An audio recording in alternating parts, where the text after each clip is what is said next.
kana cikin sallah sai ka ji tusa ta zo, kana ciki sai ka ji tusa ta zo, saboda ya gane in yi maka haka zai ruɗa ka. Sai annabi ya ce rabu da shi. Sai ka ji an zare wani abu a duburarka, sai annabi ya ce sai in ka ji ƙara ko kuma in ka ji wari, amma in ba haka ba duk yadda ka ji ko za ka ji wani abu ya fito haka. Feelings, to kar kai amfani da feelings, sai dai kai amfani da wari ko kuma ƙara. Amma dan ka ji zarar wani abu ta duburarka, manzo Allah ya ce shedan ne kawai ya maka haka dan ya rikita ka ne.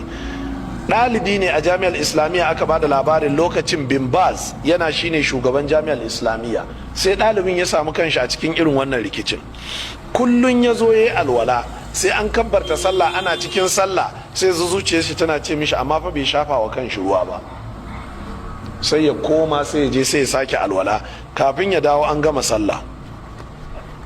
Ba dai ya kafe sai ya yi sallah ba, to bari shedan ya mai asarar sallah a jam'i. Sai bin ba sai ce mishi abin da za a yi duk sanda ka yi alwala, idan ka zo daidai shafar kanka to ka shafi kan, ka buɗe famfo kawai ka tara kanka fur, kanka ya jika, to ka zo ka ci gaba da sallah. Ka gan kana sallah shi dan ya ce baka shafi kanka ba, ga ruwa na digowa sai ka ce ƙarya kake, ga ruwa ma har yana diga, ba ma shafa ba, ni da ne sufa a cikin duk waɗannan madariji ne, wallahi malamai ne zaka je su bayyana maka kawai. Amma in ba haka ba, haka za su bugo wa mace jinin haila wata 6, idan jahila ce sai ta daina sallah ta daina azumi. Asalin hailarta ba ta wuce kwana 3 ba, amma sai jini ya zo mata yana zuba mata wata 6, sai al'amari ya rikide mata, sai ta je wurin malamai sai su yi mata bayani yaya kaza, sai a ce shedan ne, rabu da shi. Da zaran ta ci gaba da sallah ta rabu da shi, shikenan sai kuma jinin ya dauke.